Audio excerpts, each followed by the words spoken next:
Hello and welcome back to the Film Appreciation Podcast. I am your host, Nick, and as always, I am joined by my delicious co-hosts, I don't know how I feel about that one. Isaac and Marlon. How we going, fellas? Good to be here. Yeah, excited for another episode. Our final podcast of our first 12 months of FAPS, our first year. That's right. The FAPS year, as it's going to be called. Yeah, from the now FAPS calendar. Yeah. None of this stupid No one needs January to December. No one needs proper calendars or lunar calendars. It's about the FAPS calendar. Yeah. That's got a gravitational pull. It's a bit like an astrology calendar, but for cool films. people. Yeah. That's right. Yeah, what month you're born in on the FAPS calendar says a lot about you as a human being. About your cinema taste, Yeah. So, we ready to just dive straight in? Absolutely. Yeah. So the first film that we have to talk about today is something that I was really hyped up for and has become one of the biggest movies of last year, 23. Poor Things by Yorgos Lanthimos. He's a very cool Greek director who's made some good stuff like The Lobster and The Favourite, which are great movies. And this one has gotten possibly the most amount of acclaim than any of his films so far. It stars Emma Stone, Willem Dafoe, and Mark Ruffalo, amongst other people. And it's essentially just about retelling almost of Frankenstein in a way, where you've got this woman who is brought back to life in a really weird way, and she's essentially learning to become a human, or is like growing up, but she's in an adult's body. Yeah, so we should preface that it's a infant's brain placed into the body of a fully matured woman. Yes. It was her fetus. Yes. Yeah. So very disturbing, weird setup and topic. But also very interesting, right? Very interesting. And that is something to worth note. This is like a very adult, very sexual, Intense, explicit movie. And rather dark in a lot of its themes as well. And that's the case with most Yorgos movies. He's got a very sort of black sense of humor. Bully. you know? Yep. Anyway, what did we think of it? I thought it was great. I think I said this coming out of the theatre that I think it would have been, if we had watched it last year, my favourite movie of last year. Wow. I really enjoyed it. I think shout. I, throughout the entire time, was like absolutely within the world. I was always, thinking, not even like thinking, but just feeling through it. There were times, obviously, where you have to think of what the characters are saying and what that might mean. But yeah, I the one problem that I had watching the film was, and it's not even really a problem because I sort of got over it, but there was the lack of God, or the main character's like father figure who does the surgery on her. Willem Dafoe. Yeah, Willem Dafoe. And then Max McCandles, who's like the sort of one of the love interest sort of thing.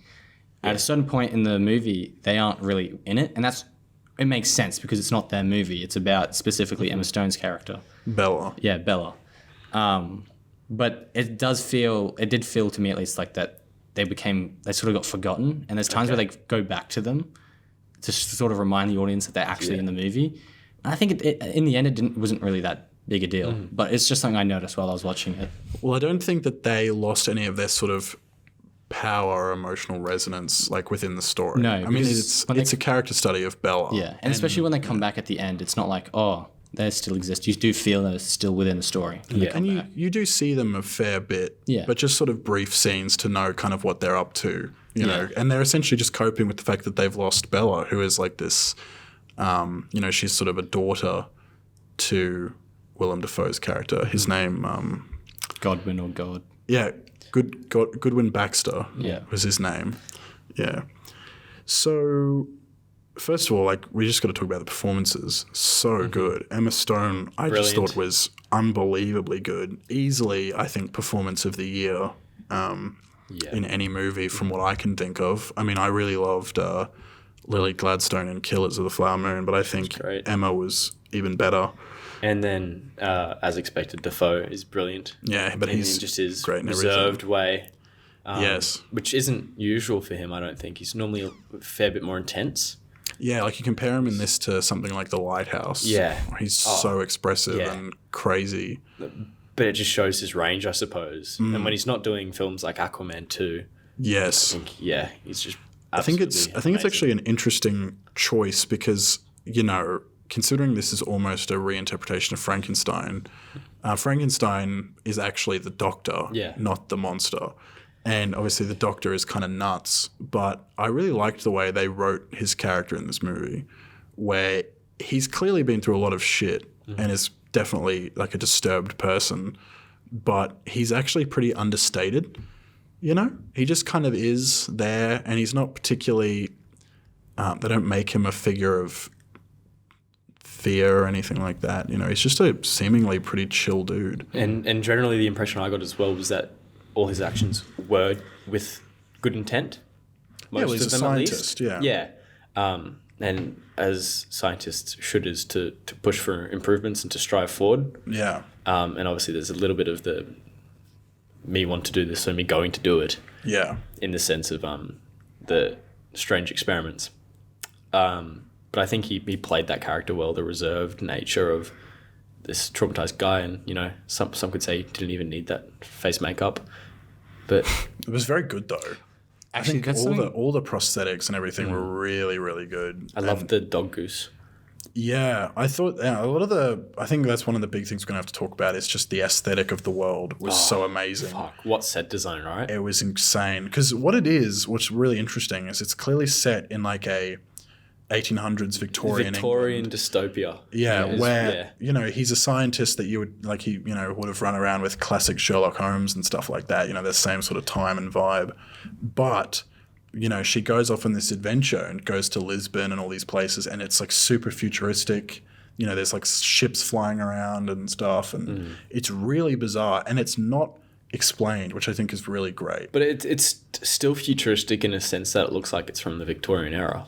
Yeah. Like, that's what's fascinating. It's like a mix. It's like they've just taken the Victorian era and just splashed it in sci-fi. Well, steampunk is what it's you like said. Sort of steampunkish. With the cruise ship that had the very sharp point, and then that big dark hull, and to go back to Willem Dafoe's performance, I wanted to say that, like, you mentioned, like, obviously how he's a traumatized character. I think it's very subtle how he brings it out in his performance, and that is what works so well about it. Like, you obviously get the feel from the character that there's something a bit off about him, but it's like he sort of reveals, like, bits about his childhood in ways that feel like pretty subtle. Like, it's not like just like, oh my god, I was abused. It's like, yeah, my dad was like this and he did this, so I have to be like this. You know, it's there's something about it that just feels a lot more believable than if it was very out in your face. Yeah, and also the fact that he can't go out in public. Yeah. Because of his physical appearance as well, and how that would have affected him. What I find so interesting is the fact that the film is very over the top in some ways, and some of the things that the characters say are really sort of out there and bizarre, but it's still somehow a really subtle movie. That's what I find so interesting.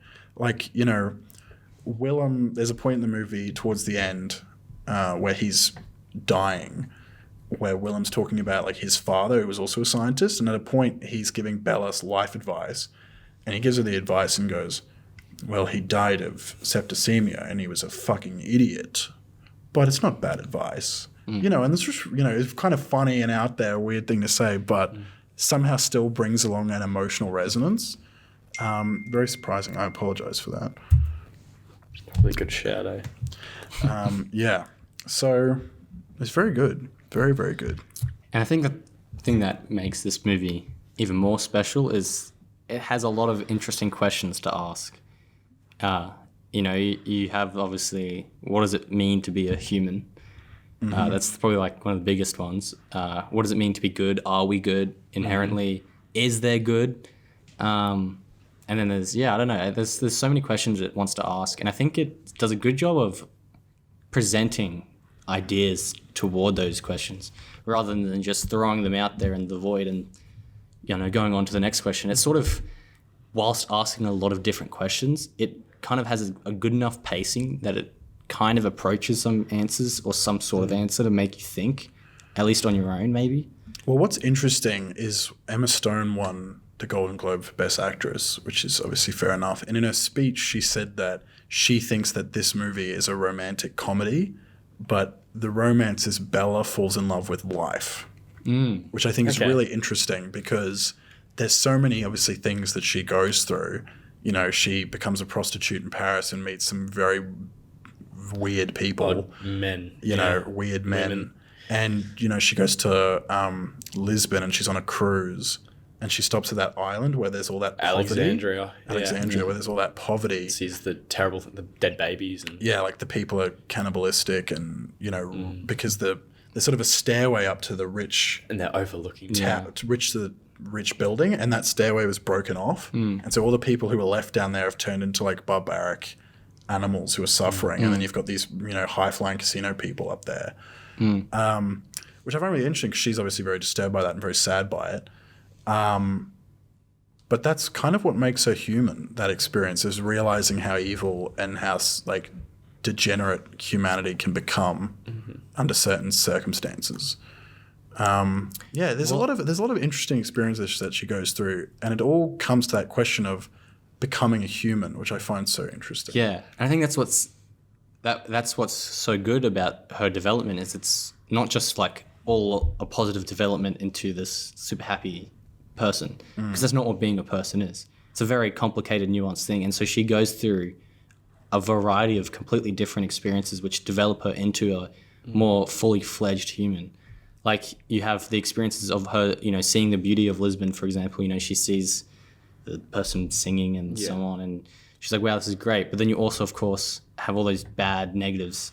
And then, you know, she has the actual experiences of things, but she also has those intellectual conversations where she learns about how people view the world and so on. So, like, it's interesting to see how, you know, the movie treats what it means to be a person in that sense. I think it's also interesting, like, when she meets... who are the people on the boat? The old lady and then the other bloke. The young...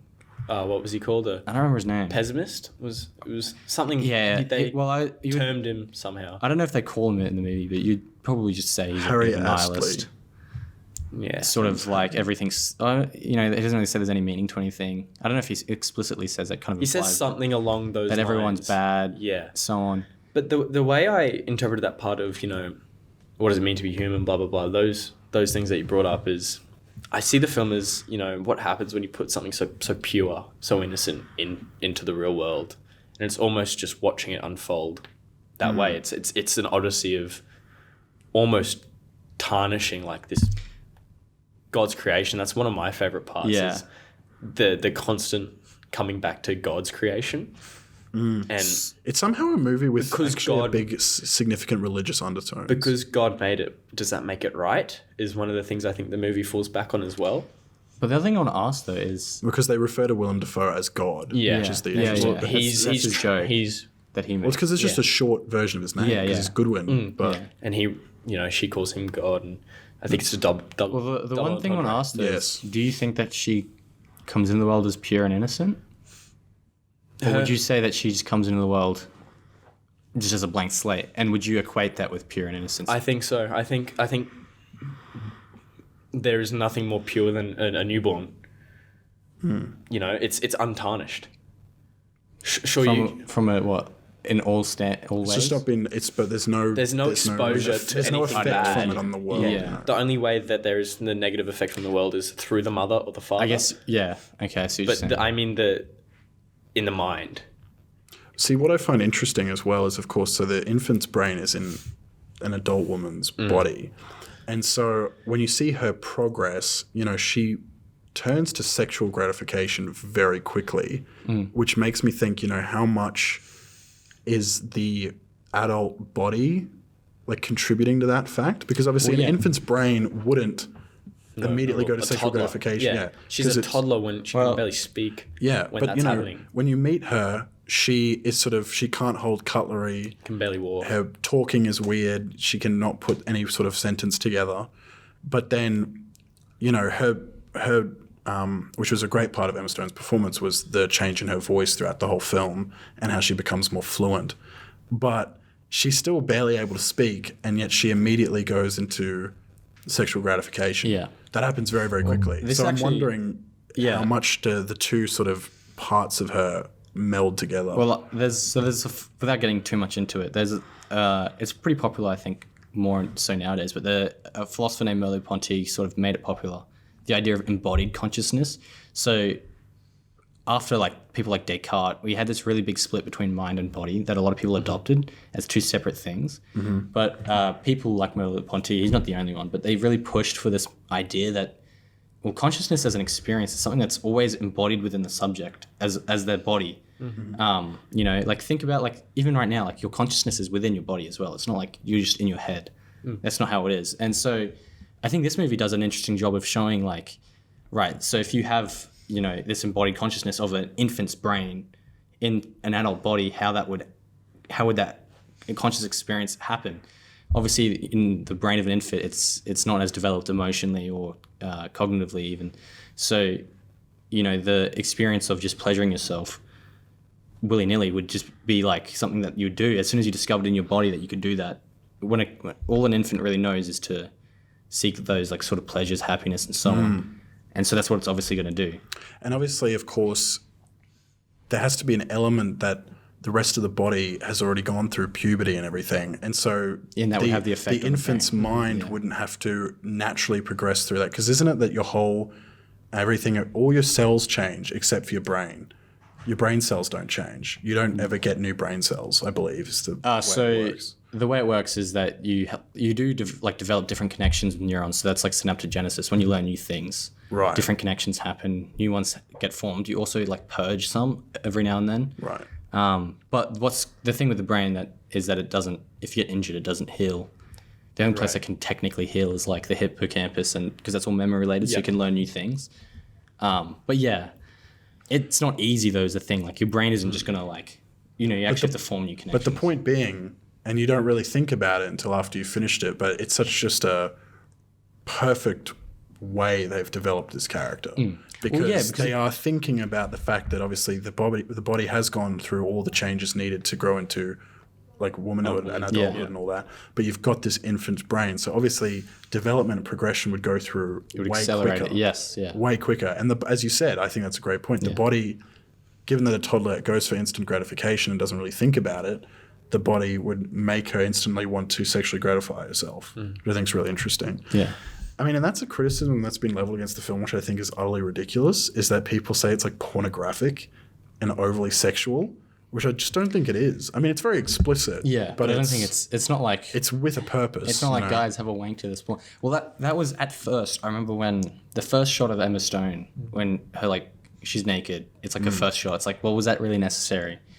But then I think as the movie progresses, it really plays into the sexual part of it, not in to like be like, oh my God, porn. It's just that it is a part of being a human, is the sexual side of you, especially in someone who, you know, isn't bound by certain societal restrictions. You know, she doesn't feel or understand why does everyone, she even says in the movie, why does everyone just do this all the time?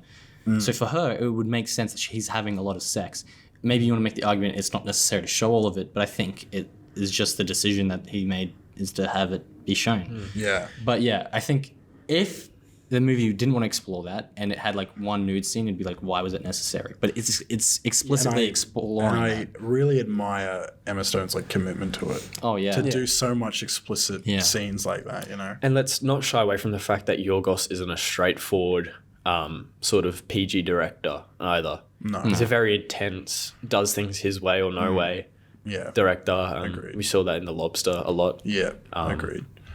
And also, speaking of his way, I mean, he has so many unique camera usage of the camera angles and shit, specifically the focal point where it's sort of a circular angle. Yeah, what's And, that called? I forget what it's called. but Fisheye lens. Yeah, Yeah. where everything else on the side is blurry, but you get this sort of circular view in the shot. How did we interpret like those scenes? Did you think that was just to add into this dream-esque feel, or do you think that was... I don't think it was like thematically important. Okay. You know, I think it's just stylistically making the world seem more abstract, which it certainly is. I mean, because you immediately get one of those fisheye shots as soon as Max McCandles goes into the house. Yeah. I think that's the first And one. the music that's playing, that like very... the score is so good. warm. So weird. I mean, I think it makes the world feel so amazing to be watching. And you feel very much like this is like a dream score. you could be having. yeah. It's score. great. Yeah, the score. I think these days, if a film has a bad score,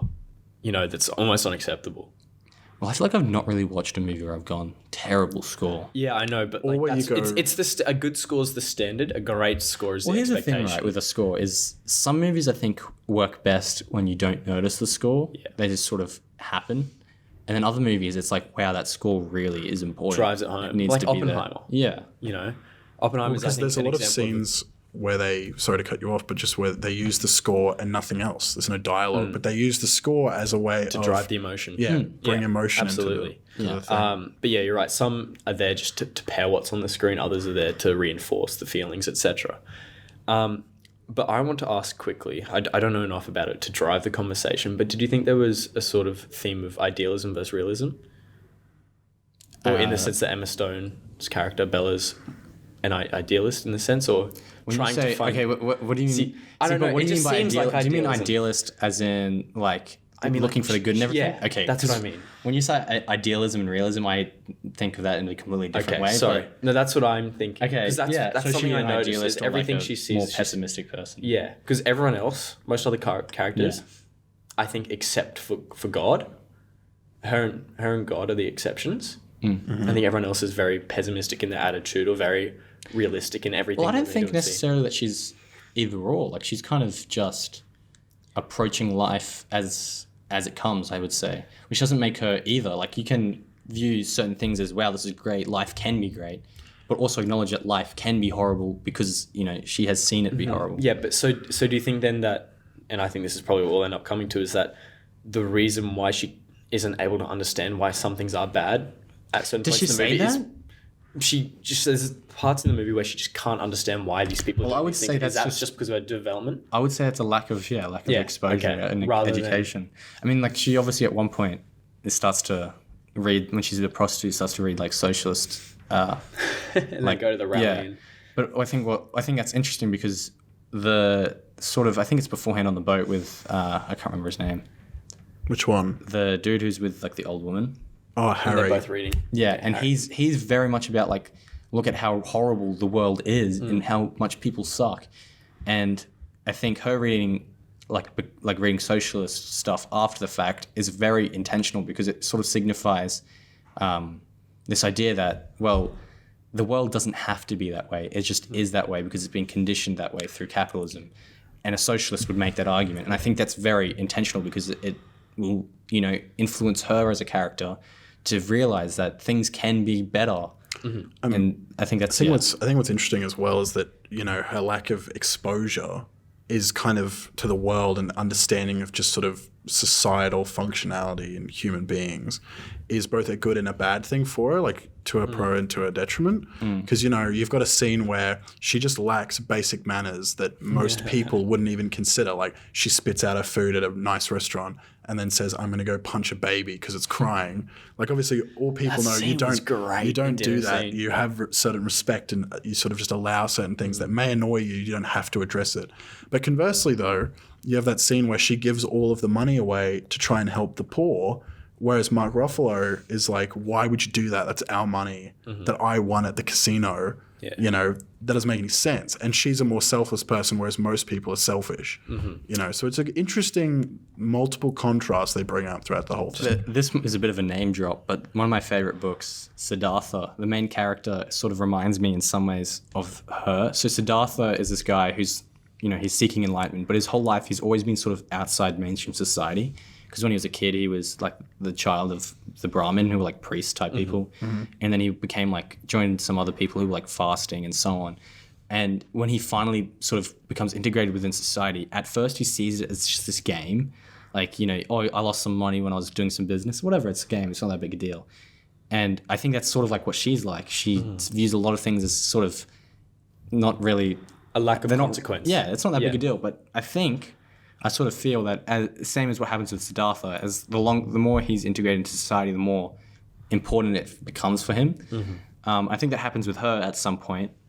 But what's also interesting with Siddhartha is that he doesn't reach enlightenment through this. It's not until like he leaves society again and he realizes blah, blah, blah, blah, blah. And I wonder if that's sort of what they're implying here, because by the end she sort of goes back to being like this sort of outsider, Yeah, back to home. Yeah. The original home. Well, doing anatomy and one thing is that her sort of the fact that she hasn't been influenced her whole life by societal constraints and, unspoken rules is she's kind of able to succeed in things very quickly. Yeah. Like her choice to go into prostitution, Mark Ruffalo goes, that's the absolute worst thing that a woman could do is to become a prostitute.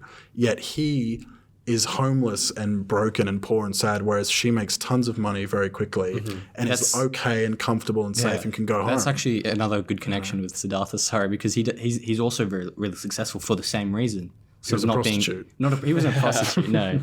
But India's first male prostitute. In business, he was very successful for the same reason, because it's not like there's no fear attached to losing, a certain thing. In this case, her dignity, I suppose. And that's also what's interesting is even though she was a prostitute, she as a character still maintains her dignity. I think that's really interesting. Yeah.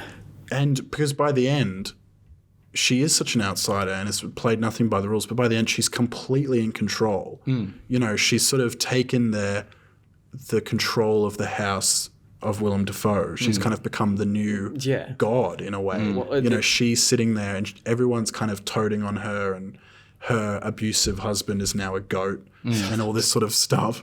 And she has completely won the game of life, if you will, purely through her rejection of or lack of understanding, just lack of understanding of societal constructs. Yeah, exactly. Well, she follows in her father's footsteps, who followed in his father's footsteps, just continues the legacy or the lineage, I suppose, in that sense. But what I still want to go back to the God stuff is, so he's also... I think this is such a great point. I didn't really think about that. He's the creator as well. Yeah. He's the creator God conundrum. I just think that's great. I didn't even think about it. The power he holds and almost in the sense the lack of control he has. Like he freaks out at first when she's trying to leave and stuff, and then the student teacher as well. But I just wanted to see what you guys thought of that, because I think it was the first thing I thought of. I thought of it more than any of the philosophical things that are brought up. Maybe it is philosophical. Yeah, to some degree. A bit theological as well. But that was the most interesting part of the film for me in general, was the reference to God, the allusion to God, the fact that he is the creator of her, rebirth, all those things. The one thing that I think would be also interesting to discuss with this is obviously toward the end when the husband's like, that's my wife you're trying to marry. And he's like, no, she's not. And God don't talk about it. It's like, it's a different person. Like I created it, blah, blah, blah. How do you interpret sort of how that fits within, like, her obviously existing before he, did his work on her? Do you think that has any implications, from a religious sort of standpoint? So it's a rebirth, is what I view it as. I don't know what the religious implication is. She was dead.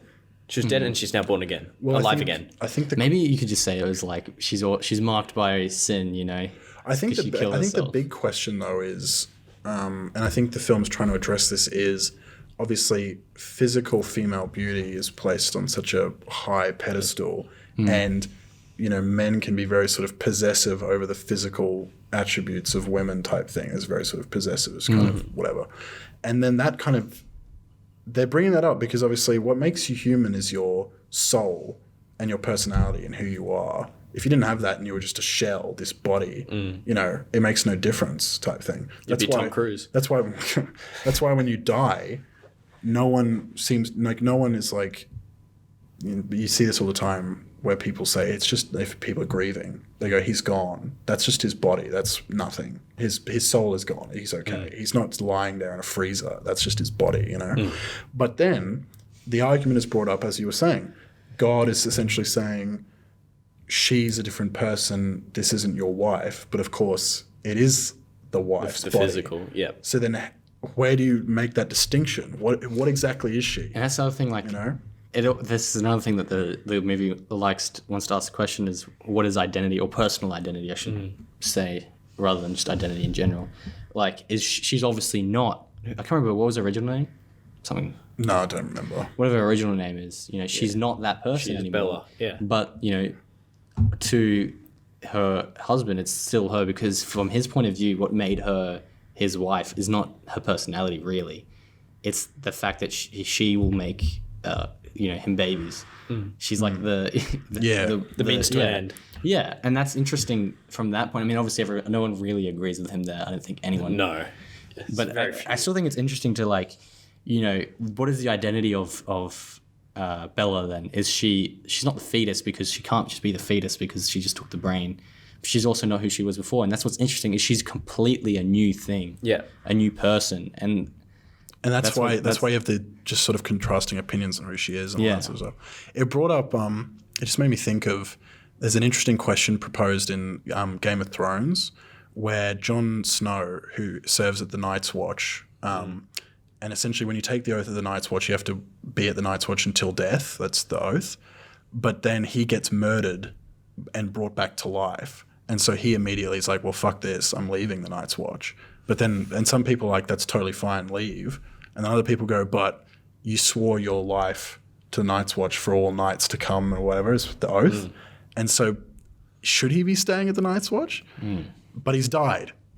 That's the interesting question. And it just made me think, I think this is a similar thing in that sort of idea of where do you draw the line type thing in these sort of... Draw the line with death and identity? Death and the Game of Thrones ones, he has more of a death thing. Does your oath end at death or the fact that you're back, but you're now back to life? So you're still alive, you're still the same person. Yeah. And the Bella thing is just like, she is still the same person physically, but in her brain, she's completely different. Her soul is completely different. And so where do you make that distinction? Who wins in that argument of who is this person? I think it's got to be the mind, the brain. If she committed a crime, would she be prosecuted as the old version of her? Yes. Because she's in the body, or would it be prosecuted as this new person in the same body? I don't think you can separate mind and body so easily, first of all. But I think when you say, oh, who is she now? Well, does she have... if you're going to look at it from a legal standpoint, it's literally just whether or not she has an updated legal profile, But if we want to get specifically to her personal identity, right? I just think it's this most simple answer, and I think it's kind of just right in your face, is that she's not any of the people that were there before. She's a completely new person. Yeah. So yeah. Especially once we she's not the fetus. Yeah. She's not the fusion. Especially if we bring back the idea baby. Of embodied consciousness. Yeah. The fetus obviously isn't conscious, but let's imagine that it was grew up to be an actual human. Well, controversial.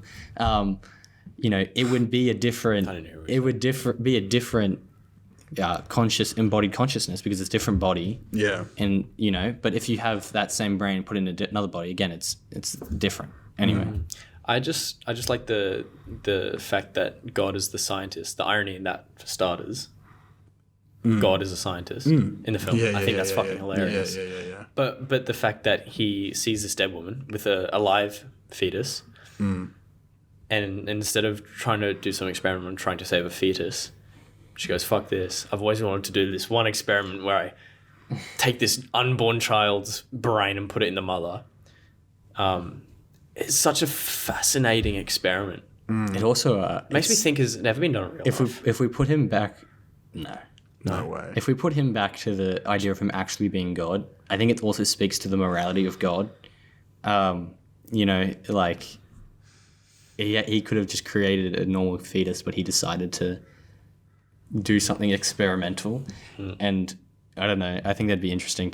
I don't really have much to say about it, but if you did a bit of thinking about it, maybe it could be pretty fun to explore. Because obviously, it's quite often a discussion with religious folk, how can there be evil in the world if God is all good? And I wonder if maybe the answer in this movie is that God is not all good, bro. He's just experimenting, which I don't think is a very satisfying answer, but I think it'd be fun at least to talk explore about, deeper, at least within this movie. I do want to address the importance or significance of Mark Ruffalo's character, who's Duncan Wedderburn, who is just amazing. Comedic gold. I can't believe we haven't really spoken about him yet. Yeah, he is so funny in this movie and just such a great character. Yeah. But obviously he is super significant to Bella's development as a person. Forward. Yeah. Because he is the one who advocates. He's essentially this he's a lawyer. He's clearly this high-flying guy. He's Casanova, kind of speaks well, always at the bar type thing. It's what Nick would have been if he didn't drop out of law school. I might still be, bro. But No. The thing is with him, though, is that he obviously does a lot of good things for Bella because she's sort of this imprisoned child, and he advocates for her to going, no, you're your own person, go out and do stuff and find out who you are. Come on this great adventure with me.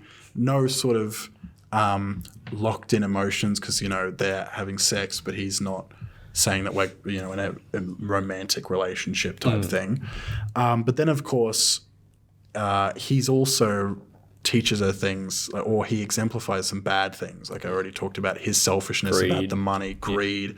He's very possessive because as time goes on, Bella starts talking to other dudes and just other people and getting difference of opinion. I think that's a great thing, is those two people on the boat who were bringing up different philosophical ideals and exposing to that, whereas she hadn't really had any exposure other than to God and to Duncan's way of thinking, which I think is really fascinating.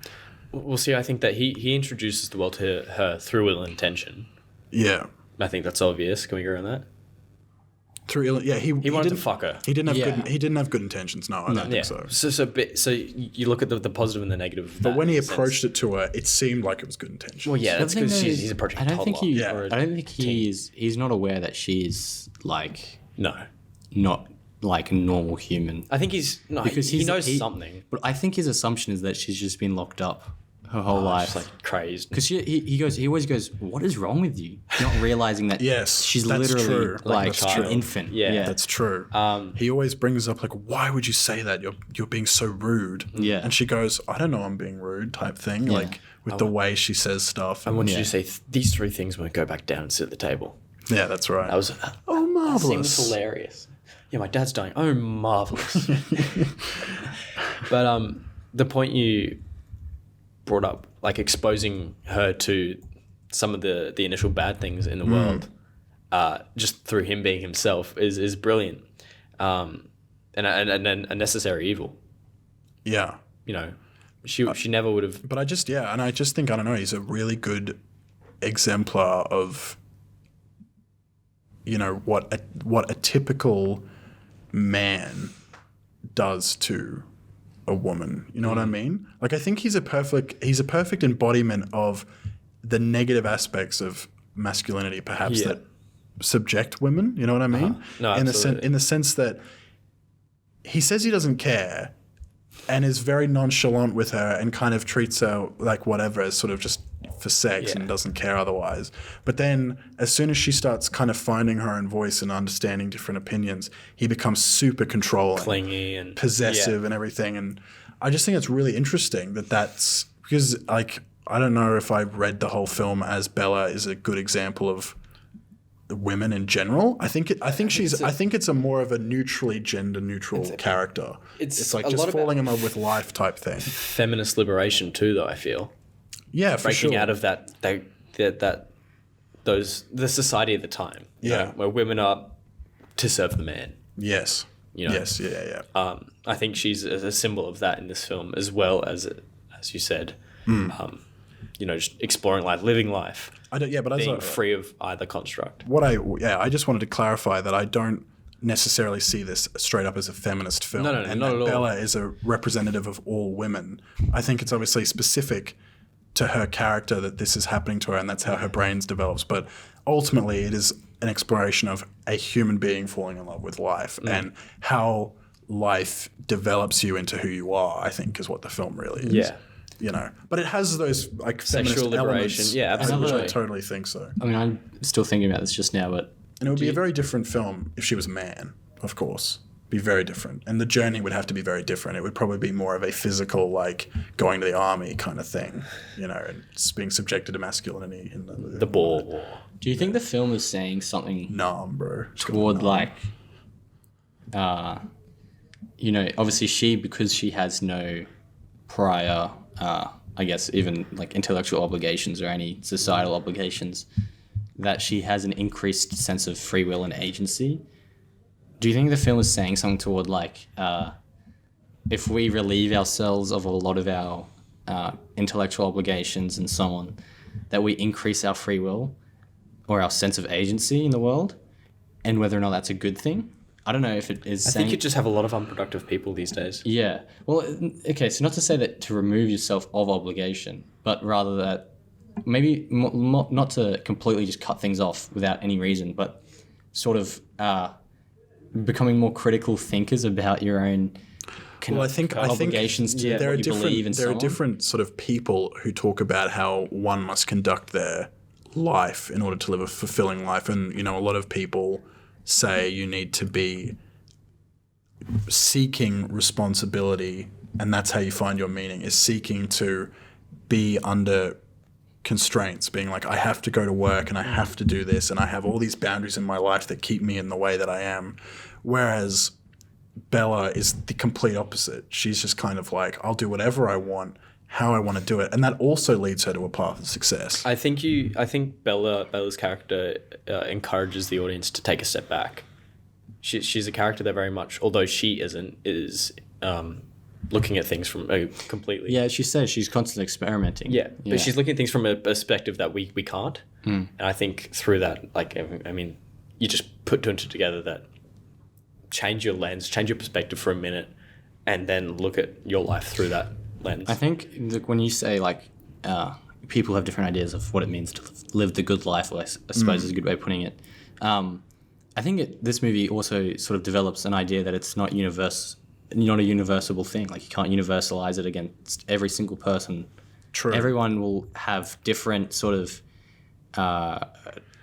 preconditioning and so on that they come to bear with when they become an adult and so on. And so their idea of what it means to live a good life will be completely different. Someone with a Christian background will have a completely different idea. Someone who's an atheist. Yeah. I think that's a great point. And it's making me think of a previous FAPS thing, La Dolce Vita, which literally means the sweet life or whatever. Yeah. And that film, for example, Marcello is chasing women and this sort of very materialistic lifestyle, and then he meets that guy who has that and ends up like killing himself because he has it. And then Marcello tries to run away from that life. And I just think that's fascinating. And this is a similar thing.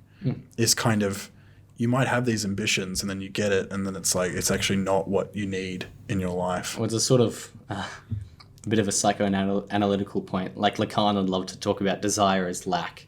Yeah. And you desire what you lack, and as soon as you get what you desire, you no longer desire, and then you're always in this constant state of desire. Right. And I think that works Which I think is if fair. we're going to make that point. But I think the thing with desire that's so interesting is it's not just desire as lack. But it can be a creative force. It can be so many different things. But what I kind of meant with that point as well is just the fact that Bella kind of is chasing whatever she wants. Yeah. And it's not a problem. And that still leads her to a successful life. Marcello in La Dolce Vita was doing the same thing. He was kind of chasing this materialistic, chill, doing whatever he wants, Casanova life, and it didn't work out. And he actually learned to not do that and go a different way. I think as well, like, what's interesting with Bella is that she desires a lot of things, and then when she gets certain things, it's not like, wow, I don't want that anymore. Yeah. She's fine with it. And I think that also develops, the critique of Lacan in a certain way. But yeah, I think it's interesting. Definitely. Just think it's a great film. Yeah, honestly, I thought it was a lot to talk about. A true... But that's How long is it as well, by the way? It's like 2 hours 20. Yeah, I didn't feel like I was sitting there. That's a bored, final but it was point. also... That's a final point I just wanted to make, is the fact that we can have this sort of discussion, go through so many different theological topics and everything about it. And yet at the end of the day, if you want to watch the film and just treat it as a weird sci-fi and not think about it at all, it's still a really entertaining, really funny, and very dark in a lot of ways, which is, adds to a nice cinematic soup. And incredibly well made. Incredibly well made. Like flawless filmmaking. Yeah. On a technical level, there's nothing wrong. Costuming, set design, The set design's outstanding. cinematography, sound design. Actually, that's one more thing I wanted to talk about, because we talked about this before we watched the next movie. I don't even know if I want to say it, but right. With regards to the end of the movie, when they're having the wedding and it feels like the movie's about to end. Yes. And then it doesn't. And at first, you were saying, of course, that you felt like that didn't really work. But then on rewatch, it works perfectly. And I think I didn't rewatch it, but I sort of had the same feel when I had the discussion with you. Like, it definitely does work. It works. Because it's intentional that the film feels like it's ending. Yes. And then it gets uprooted and you're like, oh my God, this big thing happens and at the it end. works very well. And I think that's another thing where, like, just like the other problem I had with the movie, which at first felt like a problem, and then next felt like that works perfect. Yeah. It's interesting how that can happen with this movie. But I mean, in some ways, that scene, the wedding scene where it gets interrupted, that almost is the end of like the character's journey. Mm-hmm. And then this last chunk of it is more of the end of the plot. That's more of a narrative ending. Yeah. Whereas you can, if you turn the movie off right at the wedding, it would still be a satisfying film. But that ending also reinforces a lot of those discussions that we've just had about identity and shit. That aspect is so important to loop that back in, to have that the old husband come back into it as well. What was the gap between your viewings? Was it 4 months, 3 months? You saw it at Biff. Yeah, I saw it at the Brisbane Film Festival. I saw it, I think, on the 3rd of November. Okay, so like 3 months. Yeah, something like 2.5 months in between. And so by the time, because it's such a real incredible film, it had really burnt itself in my mind. So when I went to see it again, I still very clearly remembered most of it. Yeah. Of course, you forget like the little details and little scenes and little jokes and whatever. Been itching to talk about it for 3 months. I've just had it logged for ages with no rating and not being able to talk about it. No, I just think it's really great. And I was actually saying to Isaac that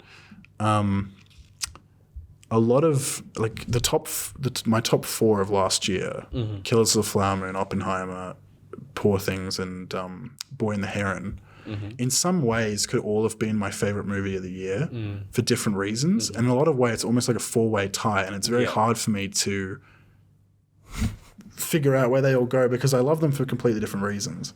You know, like Poor Things is super different to Killers of the Flower Moon. Yet I think they're both masterpieces in some ways. And then you've got Boy and the Heron. It's like Lightning McQueen in the Piston Cup. I have no idea, bro. I haven't watched That 3-way tie in the race with I haven't the watched tongue, Cars the for moustache. like, whatever. Since I was Don't about look so 5 years disappointed, old. Isaac. Lightning McQueen. Can you Film bring that, Appreciation that Podcast. image up? I was going to say, have you seen the clip of... Film Appreciation Podcast, Cars. there's like an edit of This like is cinema. Cars. Lightning McQueen. You know when like there's the two... I'm trying to like remember this meme, but there's like basically insinuating that Lightning McQueen is like a pedophile. What, the 2 girl cars that are cheering? I think that is someone made like some edit of it. I'll see if I can find it. I might put it up. But can you put the Jesus. 3-way tie up Yeah. Okay. when I mention So that, people please? understand what the fuck Marlon's talking Well, about. you know, if you... I think you can imagine the scene. Yeah. You know, it's like the stereotypical, like, oh my god, there's a everyone's so tie. close, yeah. Right. But I think that does it. Should we... Go ratings? Wrap, Does yeah. Isaac want to start? I'll start. I'm gonna give it a 10. Nice. Fair enough. You know what? I'm giving it a 10 as well. Gentlemen, I'm sorry to let you down. Giving it a 9.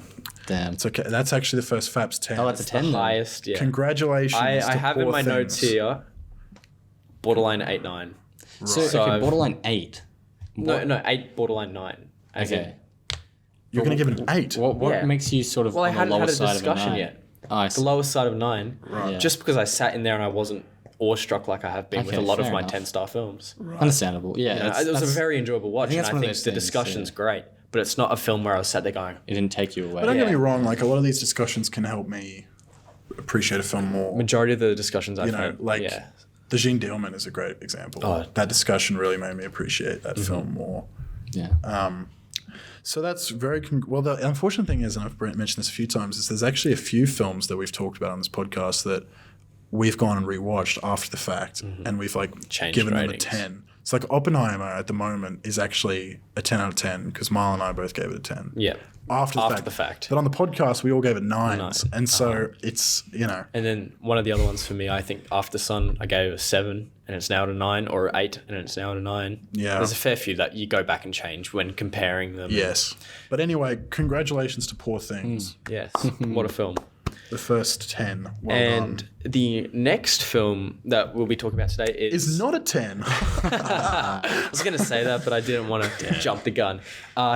It's Andrew Haig's All of Us Strangers, starring Paul Mescal and Andrew Scott. Yes. Moriarty Yeah. from the Sherlock Show. So it's loosely based on a 1987 Japanese novel called I didn't even know that. called Strangers, and it's essentially about this middle-aged British man in modern-day London that is still grieving 30 years after the fact the loss of his parents in a car crash when he was a preteen. and he lives in a huge empty apartment building where there's one other man, and it's about their relationship and the main character's, I guess, interaction with his parents through dreamlike sequence. To jump right to the spoilers, it's not actually about their relationship because he's dead. What? Fucking hell. The main character is a schizophrenic, basically. So yeah, the whole movie is the main guy talking to ghosts, bro. Look. After the first 5 minutes, he never interacts with a living person again. All right, let's immediately get into how the movie's structured, right? It's like a 1-2, basically. It's we're at the apartment, or we're with the boyfriend, who's definitely alive. Cut to the parents, who are definitely alive. Cut back to the boyfriend in the apartment. Cut back. And then, you think, I was thinking maybe they're going to do, like, obviously with Shane Dillman, there's like this formula, and then it gets unwinded and goes all to shit. Which it kind of does at the very end. But the thing is, even though it does that, it still works with this 1-2. Yeah, because it finishes with the parents and then it finishes with the man. Yeah, and then the movie it tries to like when he comes and tries to see them. But the whole point is that they can't be there together, and so it is always on this 1-2. You never see them together and whatever. But the other thing is that would be interesting is with this it would have been like editing being as being the routine rather than like the actual life. But anyway, I think it was sort of interesting at first. You're going, what's the go with the parents being younger? Yeah. And then, have this realization that, Well, I remember I turned to you in the theater and said, bro, like, he's older than them. Yeah. Well, yeah, What? we saw this separately. I was unwell, unfortunately. And then, because the movie starts and I was kind of like, okay, well, you're right. Yeah. Well, is that because it was gay, Nick? No. Oh. God damn. What the hell, man? The fuck? What the heck? The fuck? No, it's not true. Well, that's actually an important thing to say about this movie is that... I actually did say to Isaac, though, because I don't think that this is a very good movie, yet it's been reviewed quite well. And I said to him, I wonder if it would have been as well reviewed if it was not a gay film. It was a heterosexual film. If it was like... But I also... there would be like nothing. Because at bare minimum, obviously, Paul Mescal and Andrew Scott have a lot of really good chemistry. Yeah. And their scenes are very nice, Like they have a good chemistry, and it's like a decently well written thing. And there are a few scenes that I thought were quite good, but I don't really see what's special about the movie. So this is what I want to say. That I think obviously you might want to make the argument that it gets like the bonus points for being about gay people, but I think as well the story itself only works because they are gay. Yes. Like you wouldn't have this sort of non-closure with your parents being okay with you as a human being. I mean, you could do it with a straight guy, but it wouldn't be because the story wouldn't be because he's straight. It'd be like, maybe he's just a terrible athlete or something funny. Like, it only works in the sense that it works because they are gay. I think what needs to be explained just quickly for people is essentially Andrew Scott's parents died when he was 12. Yeah. And whilst he's trying to develop this relationship with Paul Mescal in the present, he is also imagining or dreaming about visiting his parents when he last remembered them. So he is presented as a fully grown man with all of his knowledge and things that he's been through as an adult. But he's talking to his parents, and his parents don't obviously know anything about him after he was 12 because that's when they passed away. And so you have a lot of scenes, some of which I think are really, really well written. It's my favourite part of the films. Where he comes out as gay to his mum. I thought that was probably the best scene in the movie because she's not like aggressively homophobic, but she kind of, back then when they were alive, which would have been like the 80s or the 90s, is not as as much of a societally accepted and encouraged thing, Well, it's like a subtle disgust. Yeah, but a lot like of a sickness or like an illness. There was obviously her like disapproval of that style of life, but it was also almost like a fear of his rejection from his peers. And she's like, "Oh, like you get bullied," and he's like, "Well, it's okay now, but it's okay now." Yeah, but obviously for her, it's like that's horrible. She can't understand it because it was 40 years prior. Yeah, and wasn't it that the dad, next scene, the dad like didn't want to talk to him about it because he wasn't sure how to handle it, and that's why the son never talked to the dad because he didn't want his dad to talk about it. He's like, so I assume that mom told you then, and he's like, yeah. And he's like, so what do you think? And he's like, well, I already kind of suspected it, you know. And then there's the whole talk about how he didn't want to go help him when he was crying as a little boy after getting bullied because he didn't want to imagine his little boy as a guy who got bullied. Yes. And I think that also plays into the not, questioning his sexuality because he didn't want to imagine that his son could be gay and whatever. To leap off that, and as you said, you didn't think the movie would work if it wasn't about a homosexual relationship. I totally agree. And I think as well, probably the most effective element of the film is it portrays, because I'm actually not sure if Andrew Haigh is gay. I don't know. So I'm not going to make that point.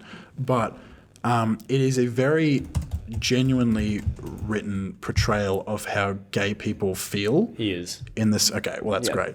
So it's probably semi-autobiographical then, in terms of at least the main character's emotions, because he talks about a lot, walking through life, not really being able to be comfortable in who he is or whatever, which I think is really good, and I think it was developed really well. And that's obviously an experience that heterosexual people don't go through because heterosexuality is the standard, and gay people are in a minority.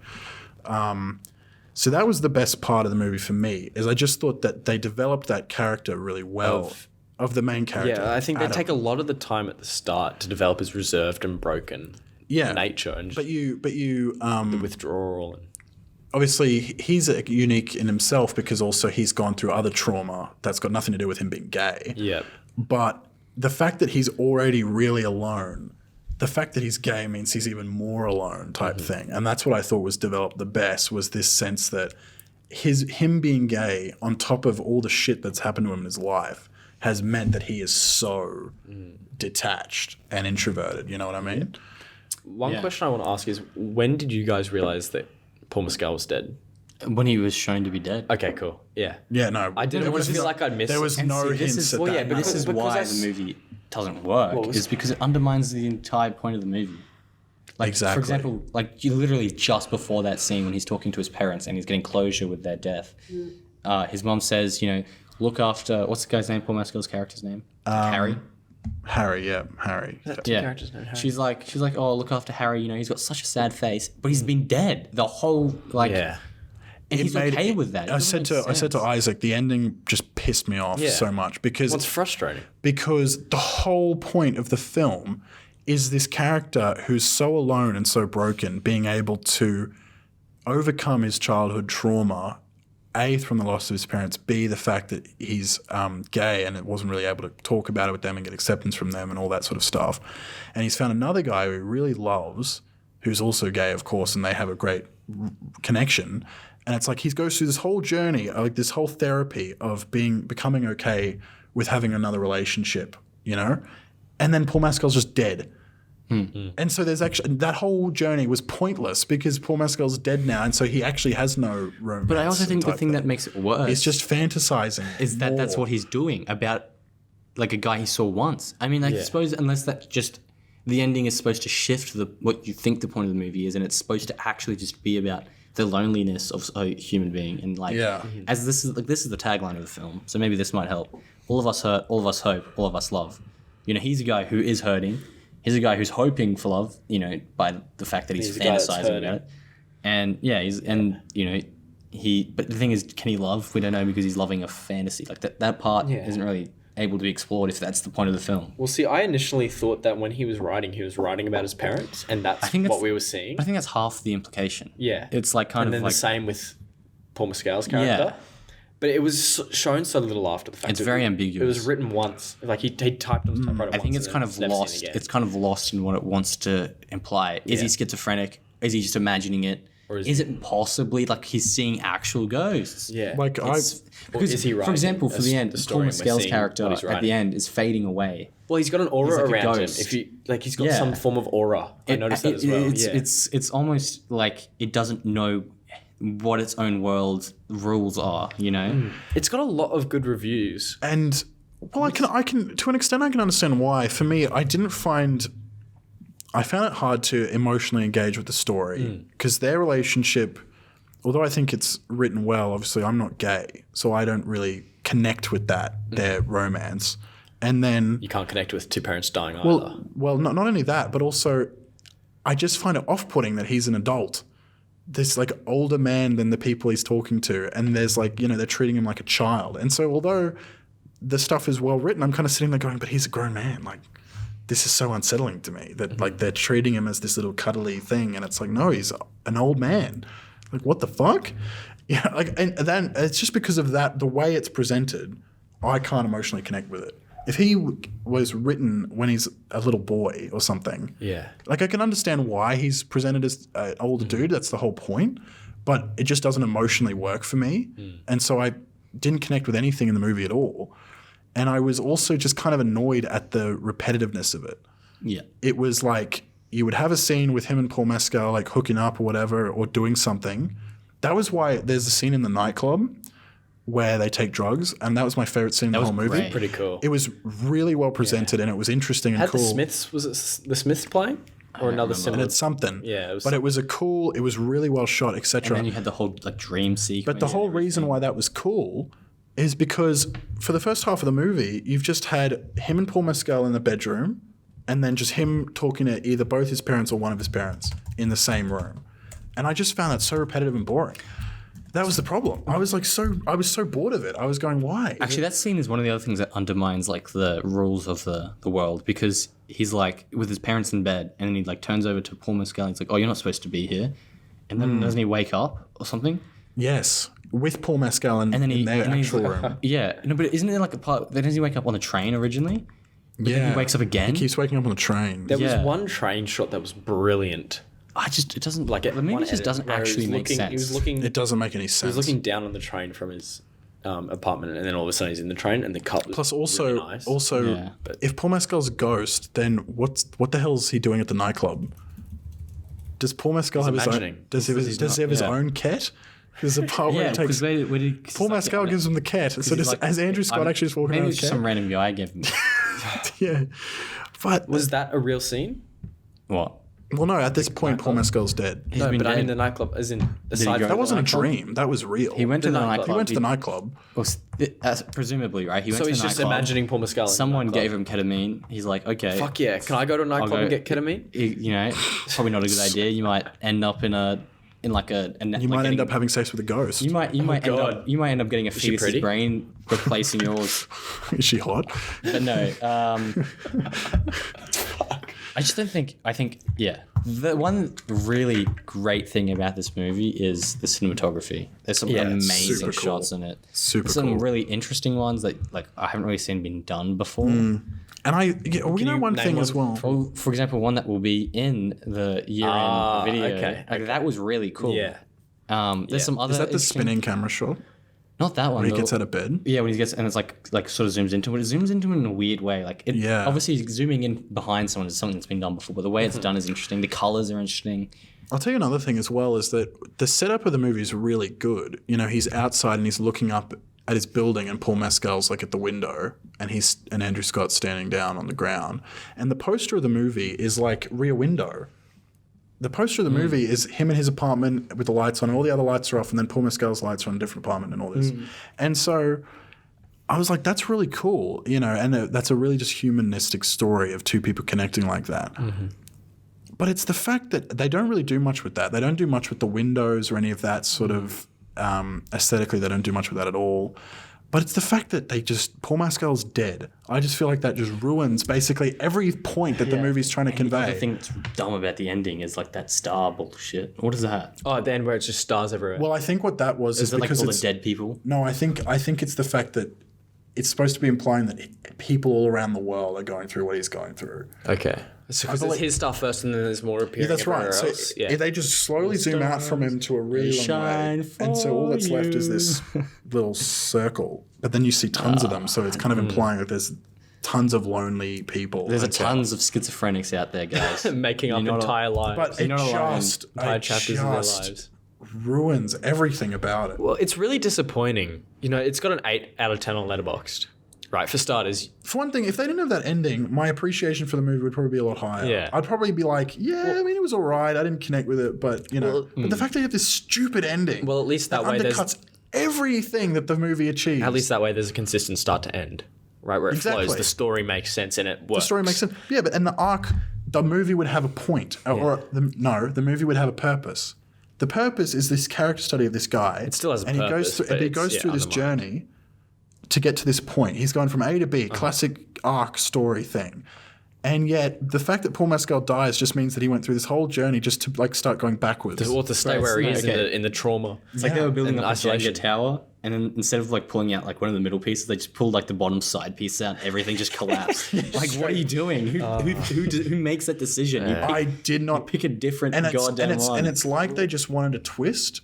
Because if the movie just ended with him going to Paul Mescal, you'd go, oh, okay. Well, that was a cute little, kind of sad movie. I mean... But they go, wow, Paul Mescal's actually dead. Well, He's lying dead in his bed. You could look You at didn't it... see this coming. It's like, what the fuck? If you take like this, I don't know whether this is intentional or whether it might just be bullshit to you guys, but you could look at it from a sense where it's, more from I guess, the perspective of LGBTQ, not rights, but like their treatment in society still. It's like, it's this whole story of making it better and trying to trying to find yourself Trying in the to world. live harmoniously. Yeah. Yeah. Well, not even, there's no distinct, there's no homophobic scenes other than the parents. There's not any interactions with other humans other than the parents. Yeah.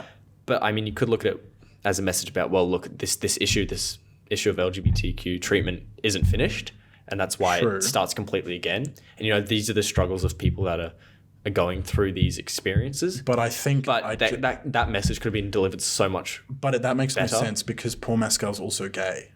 So it's like... It's a... they're going through this thing and it's not finished, but it's not finished because this other gay guy is dead? That doesn't make any sense. If it was somebody else, someone significant that was dead or wasn't real or something, like say it was some guy that was initially homophobic to Andrew Scott, and then they formed a friendship, but then he's actually dead, he's not real, then it would go, oh fuck, that's actually, No, nothing's been achieved. No, but I mean just in the sense of, forget Paul Mescal, who cares that he dies, right? But the point is there's this one LGBTQ guy that's battled that this journey of trying to find himself and never being okay with who he is, A, because of his parents, and B, because he's lonely, because of all these other things, he's still there. And that the message is, there's still so much to be done to improve this, I guess. But how do you pull that message out from the ending? You know what I mean? You forget who cares about the ending? Well, this guy dies. You can't just say forget about the ending. Well, the ending brings the ending. But no, that's the end of the film. What I'm saying, the ending brings it back to the start. That's what you've said. That he's still the same guy, and the point he's still the same guy is because he hasn't fixed anything other Nothing in his life has really been fixed. Exactly. Or it was fixed pointlessly. Which therefore the message point would be of this that movie, really, I mean, this is what I take away from this movie. It's that if a random stranger knocks on your door looking for sex, you give it because he might kill himself. Boys. Yeah. Okay, that's just a life rule. Well, that's kind Except of- all offers of sex. That's kind of Chances a of fair suicide. way to come out of this movie. Is that okay? Because he says like, "Oh, I was scared" or something. Yeah. and that's why I didn't let you in, right? So, A, accept yourself for who you are. B, have sex with a random stranger so they don't kill themselves. Assume all strangers knocking on your door are like 2 seconds away from suicide. Yeah. God. They're all on their last legs, bro, when you live in London, I mean, can you blame This him? is actually something I just realized is that at the end of the movie, when Paul Mescal's fading away, he, what's his name? Andrew Scott sort of has this he kind of knows the whole. He kind of the way he's speaking implies that he already knew that Paul Mescal's character was dead. He's like. The way he's speaking, he's not like, "Oh my god, you're dead." Doesn't he go you're gone, like- aren't you, or some He's shit? like, yeah, bro, you're dead, man. I should let you in, bro. Shit's tough. And I don't know if it's he's just because he's getting the closure with all of his stuff or something, but yeah, I just think it's dumb. I don't care for it. Sorry. Isaac doesn't like tapping. I know. No, because if you tap, you hear a on the mics. I was doing it under the table, though. I was tapping under the table. He's still doing it. Marlon, if we're gonna get into this discussion, I dropped my Marlon, ring. I'm sorry. Before that, you do these ones. Do I? Look, I'm fidgety. I had a coffee. I'm sorry. I didn't even notice. No, it. I have no problem. You're allowed to use your hands, but you don't make accusations against people when you I'll start yourself are knocking now. guilty. Bro, Isaac's just my defense attorney. Yeah. Yeah, because it's like Don't talk shit about Nick, bro. it's like when you were like in the court, right, and you're like trying to defend your guy, and you defend him by bringing up stuff that that wasn't already like using as evidence, and then actually is used against him when you're trying to defend. Yeah, I like it. Anyway, All of Us Strangers. Yeah, I felt like I was a stranger to the movie. Let's just do ratings, I reckon. We're done. Yeah. We're good with it. I'll crack on. I think I love. if you connect with the movie, connect with the movie. Yeah. If not, then not. If you don't connect with it, you're probably not gay. One other thing I want to say, it was an hour 45, and I kept checking my phone, seeing how long I'd been in Isaac there. was on his phone every 2 minutes. He was just going. He was trying to hide from the gay sex scenes. Yeah, that's But probably He was what just looking at me during the sex. I was like, "What?" lusting. Yeah, the look on my face was like, You want to do this? In the cinema, it's empty. well, there was one old lady, but I'm sure she would enjoy it. I thought you were going to say she would have joined in. I'd be like, Oh damn. dear, this is taking a I turn. don't remember what I was like searching something up on my phone. You were doing a lot of Just things on your psychoanalysis of Andrew Hay.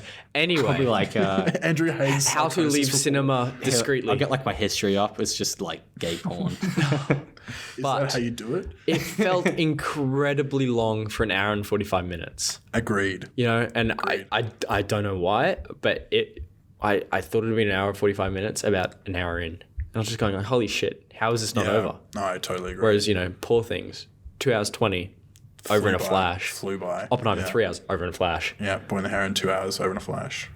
Yeah, so that's It's a good indicator. pretty disappointing. Good indicator. I'm torn between a couple ratings here, as usual. I'm going to give it a 6 out of 10. 6. Yep, cool. Bowie. I think I'm gonna give it like a 4, maybe a 5. I'll just go with a 4 because I think it's so dumb.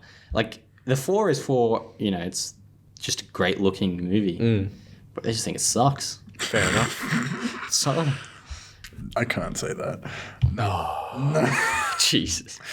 I'm gonna go dead in the middle. I'll go give it a 5. Fair enough. fair Give enough. it a 5. That was fine. Actually, now that I don't think I've seen many like gay representation movies, and I want Because to. you're I would like homophobic. maybe, but I was actually We've just all torched ourselves this episode. This is But what I great. was going to say actually was I would like to know what are the good ones.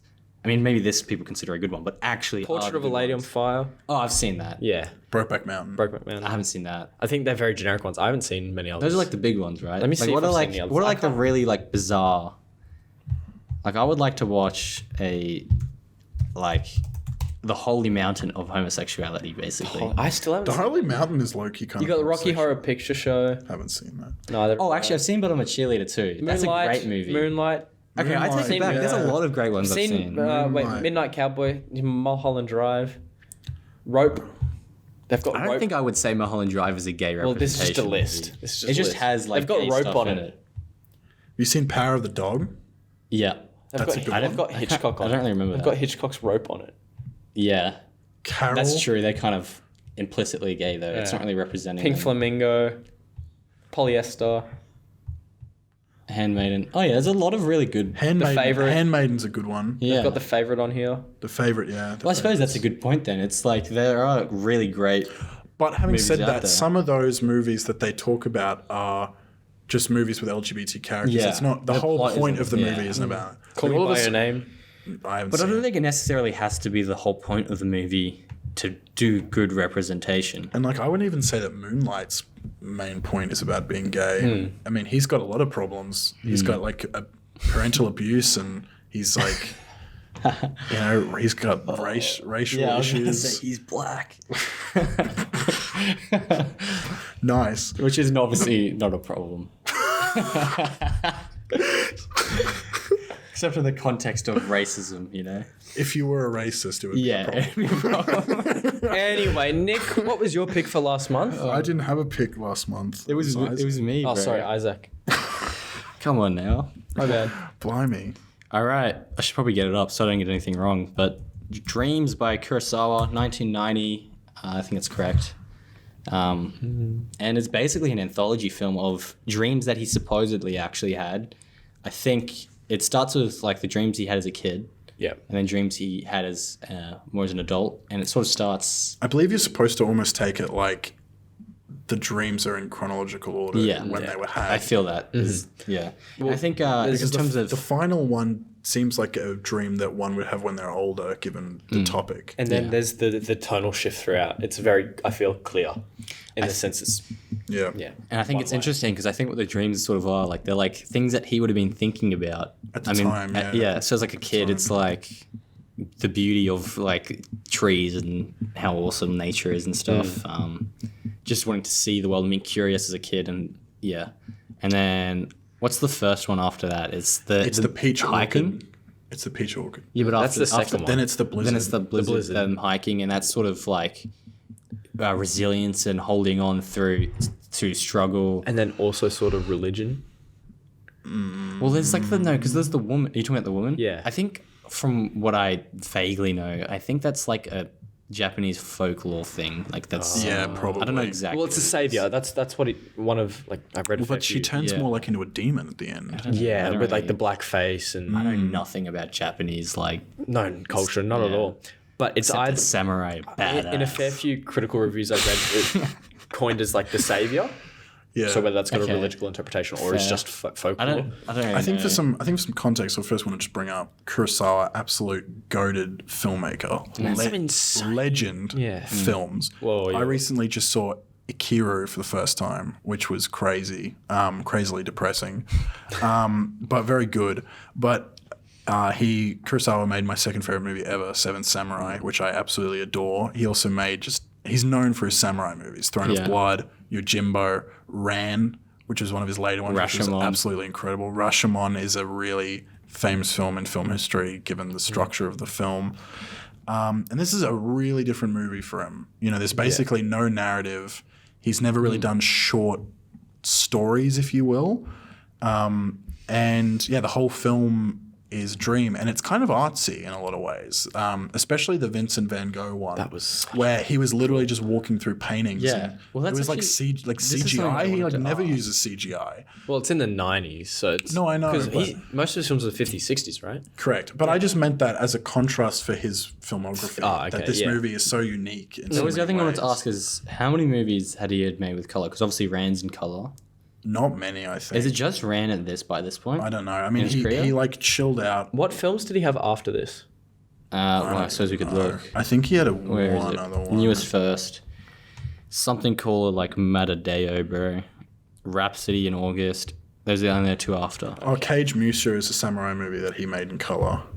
Okay. I know So, that Red Beard in 1965. But yeah, that's was a black good and thing. white. That's interesting to talk about. Is obviously that it's not all visual effects. It has some special effects in this. Well, I actually wanted to credit the film for its practicality. That's the other thing, though. The costuming and everything was Yeah. awesome. Yeah. Well, so this movie got international funding from like Warner Brothers and stuff, so it had a pretty big budget. Well, it was, but you know why this is true is because it was George Lucas Spielberg. George Lucas and Spielberg, because the two of them like worshipped Kurosawa when they were film students, and just like watch a Star Wars movie. because George Lucas said The Hidden Fortress is literally just the plot of A New Hope, essentially. Yeah. And Spielberg says that he always watches Seven Samurai before he makes a new movie. He watches that, Lawrence of Arabia, It's a Wonderful Life, and The Searchers. He watches those 4 movies before he makes a movie. That's a true story. The point being, though, is those two guys obviously have so much swing in Hollywood that Kurosawa wasn't really getting funding anymore because he was an old dude. And after Ran, of course, he wants to make Dreams, a super personal movie that no one would really give a shit about commercially. And so George Lucas and Spielberg were like, bro, we got you. Yeah. and funded him. then even cooler maybe is that Scorsese is acting in this. Yeah, Scorsese as Vincent Van Gogh. Yeah, Scorsese has a cameo in it, and he's another person that like worshipped Kurosawa, of course. I mean, why wouldn't because he's considered. I think it's him, Fellini, and Bergman are considered the 3 foreign film goats. Like international features. Those 3 guys are like the ones in film school. And You wouldn't say Tarkovsky is in there?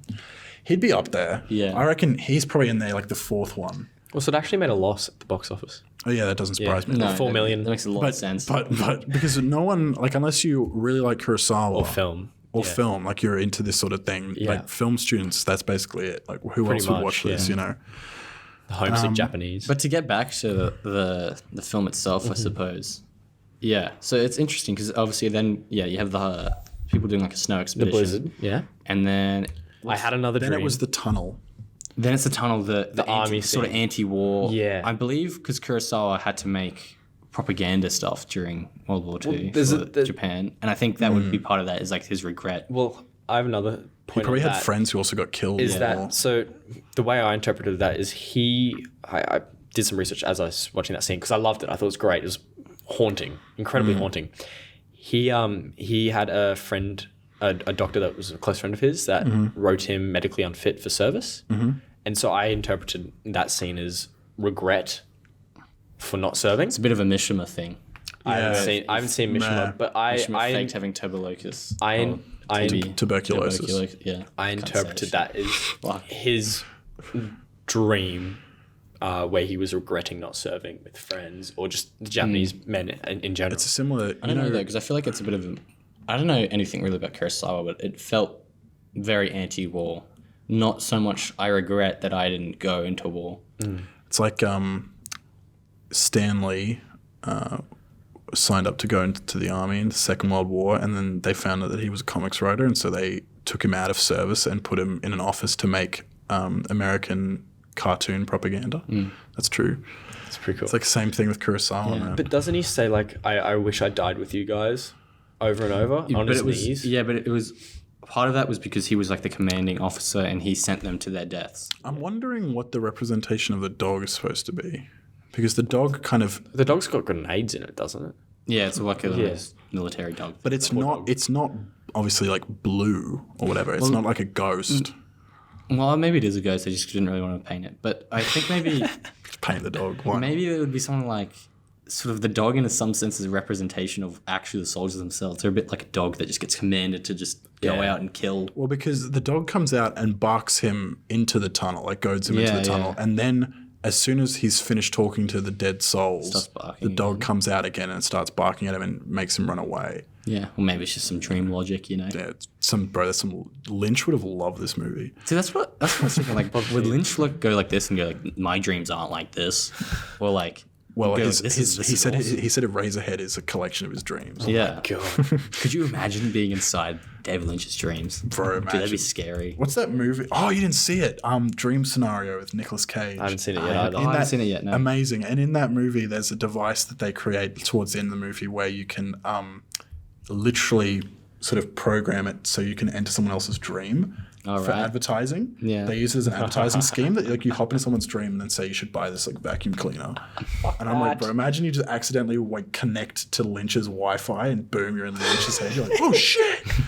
You're like in there with a rug or something and you've just got like and all Yeah, this you're stuff. just living inside a radiator. Yeah, bro, and there's like a little baby. baby sperm thing just coming out and all sorts of shit. The ugly woman. Oh man, Jesus. But yeah, so there's the war one, and then is it and the nuclear fallout one after?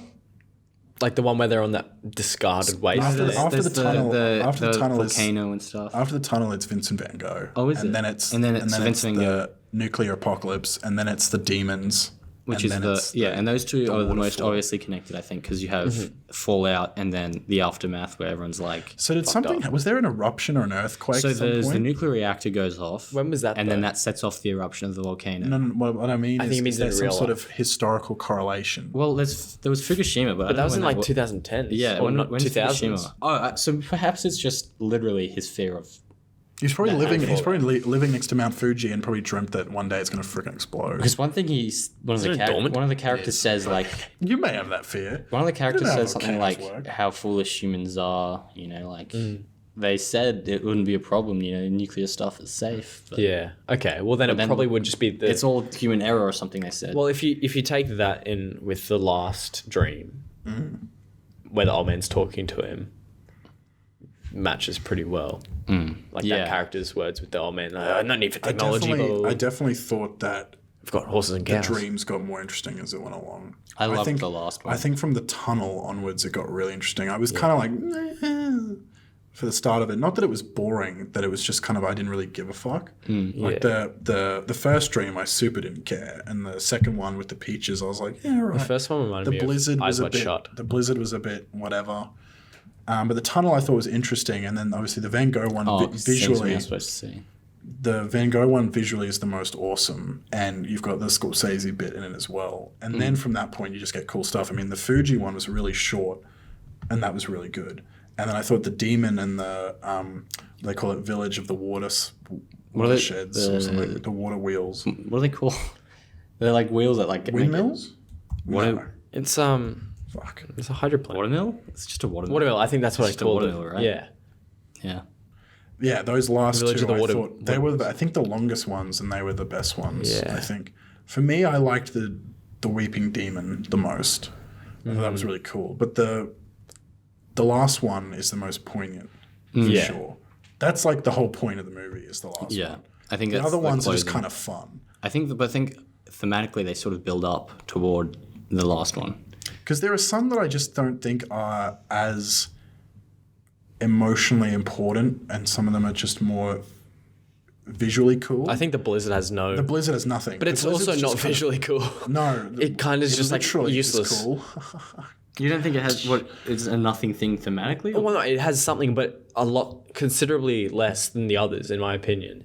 Sure, I think it's pretty simply just like resilience and maybe luck even. Yeah, but like seriously, and it's nothing nice to look at either. It's pretty much it just was white. It was horrible. Well, I mean, to you watch can that. It's interpret- pretty boring too. It's not much. Yeah, You can interpret it like you could be going through all these struggles, but actually the solution's right there. Yeah, that's the thing. It was just literally right in front of them. They nearly died right in Through- front of yeah, them. 3 blood feet away or visions something. or confusion and all those things. Yeah. And like the Van Gogh one basically has no point.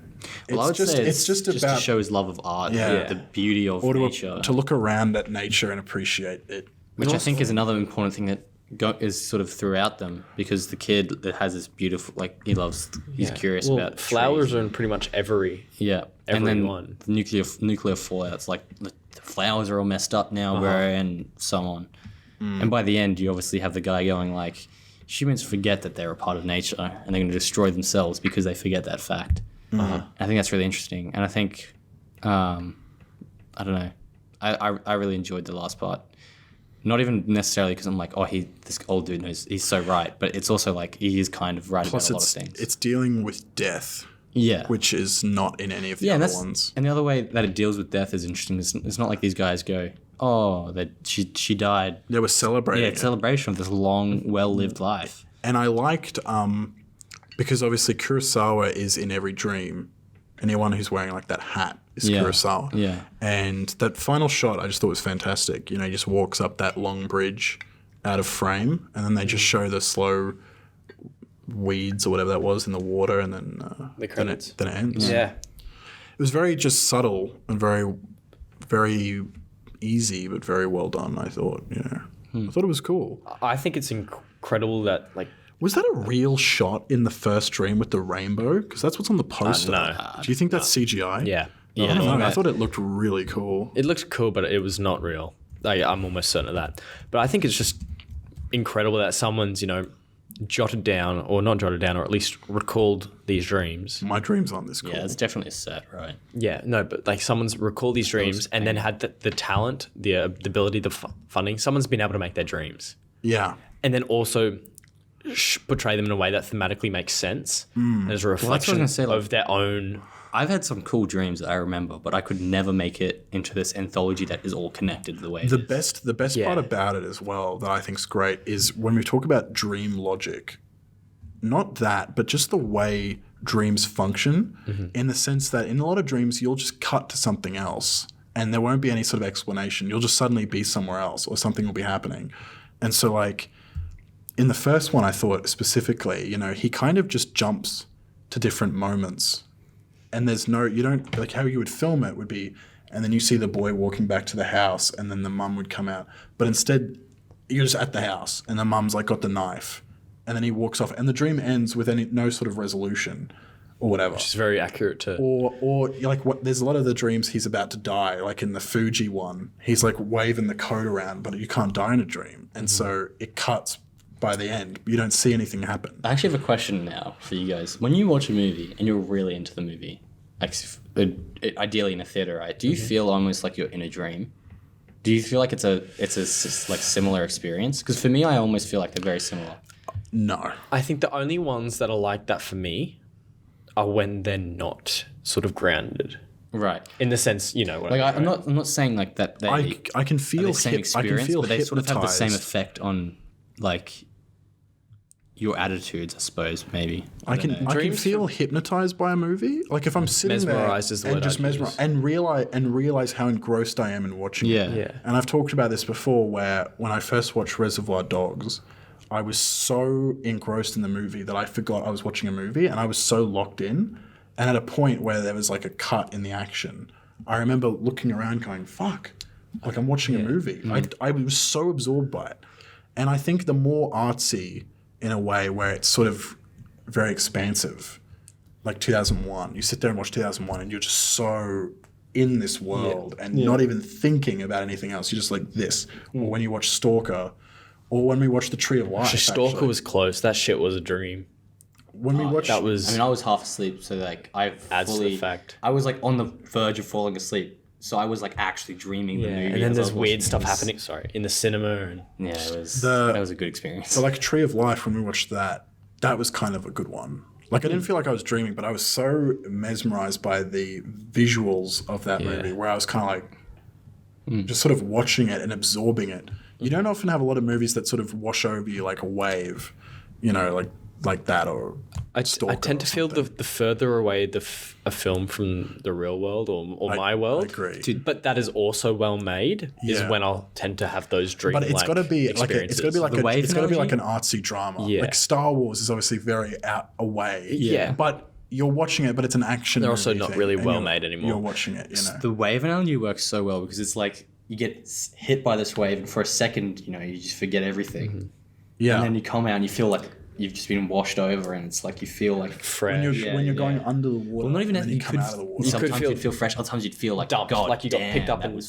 smashed by the wave. Yeah. That's such a great analogy. That It works is. so well. But yeah, just like there's two dreams of mine that I am able to distinctly remember, and they're just terrible. Really? As in they're nightmares, right? They tend to stick with you longer than dreams. Nightmares stick. But I recall parts of other dreams, and it's just so fucking like nonsensical.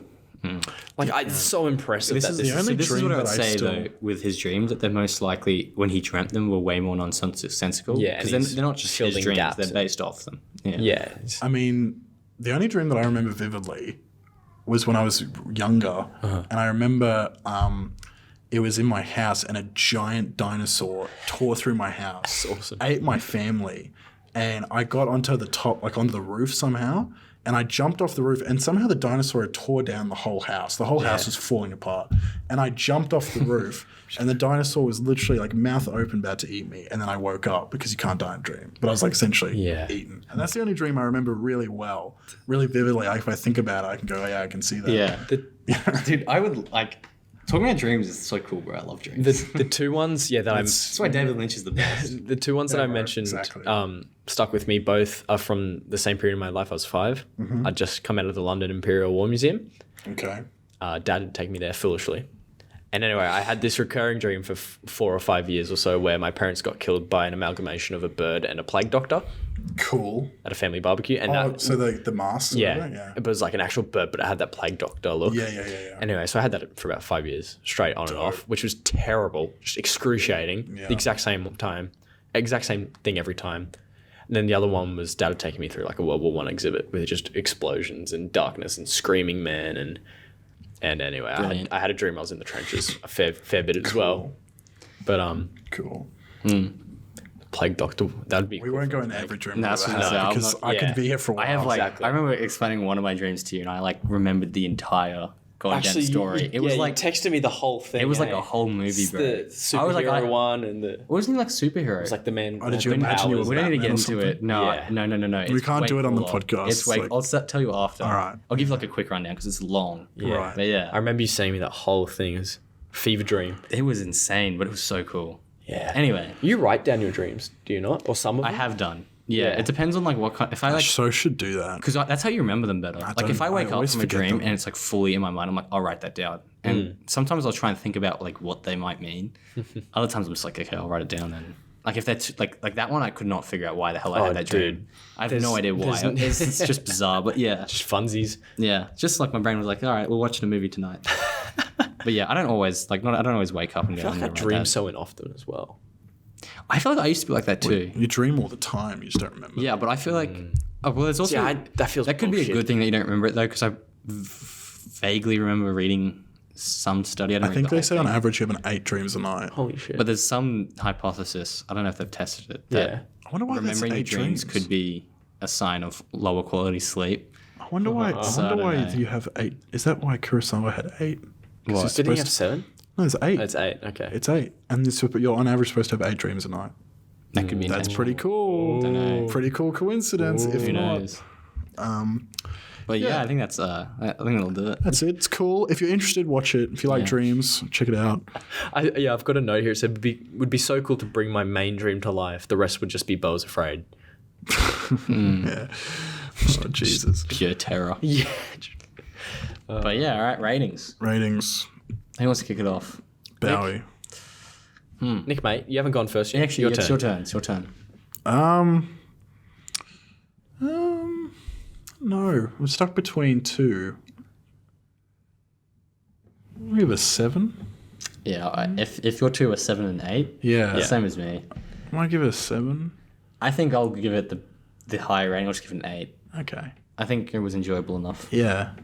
Do we want another 7 on the FAPS? It's up to you. Well, I'm split between a 7 and an 8 as well. Well, it just depends whether you're a low quality human or not, I guess. Me. There were times where I wasn't as interested as I thought I would have been. So I'll give it a 7. 7? Yeah. Cool. Solid. Solid Kurosawa flick. Right. It's time for Nick's pick. The first pick for the second year, which will be next Which, episode. by the way, we have a lot of new and exciting things coming for our second year of FAPS. Yes. We had an AGM.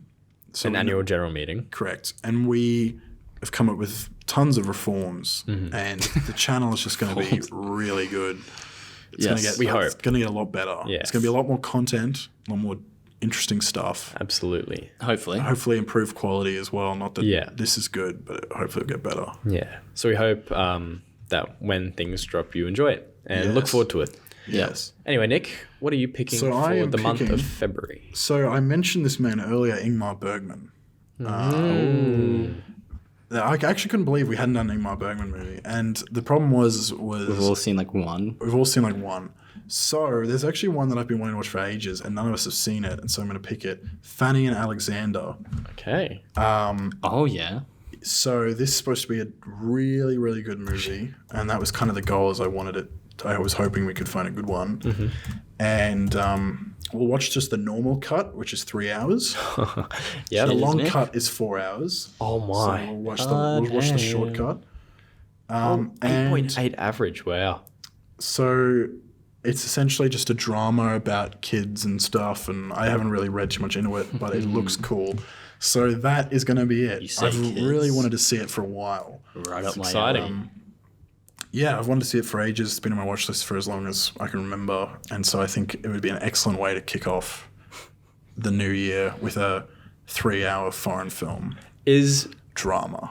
Ingmar Bergman, the Swedish? goat of depressing cinema. Yeah, Yeah, I think he's Swedish. Yeah, Yeah. Swedish. the goat of depressing cinema. Dude, Ingmar honestly, Bergman. like his movies are so freaking depressing. Cries and Whispers is just like Literally, just Damn, bro, I'm gonna literally die. people screaming. This will only be my second Bergman. Have you seen what? Have you not? Persona. Oh, really? Yeah, only Persona. I think Seventh Seals. you should watch Seventh Seal. Freaking good. That's a freaking Well, yeah. Persona's good. I wasn't. Yeah. That and Persona is two really famous ones. When did he die? I don't know. 2007. Oh, really? Yeah. That late? I thought it would have been earlier than that. Alrighty. Well, that's exciting. Very good. He's Well, also got a film called Dreams. really. Yeah, 1955. Oh my god! What the fuck? David Lynch Did it before doesn't have- Kurosawa. even David Lynch doesn't have a movie named Dreams. Kurosawa was a fraud. I think that'd be a little on the nose if Lynch just made a movie called Dreams. You reckon?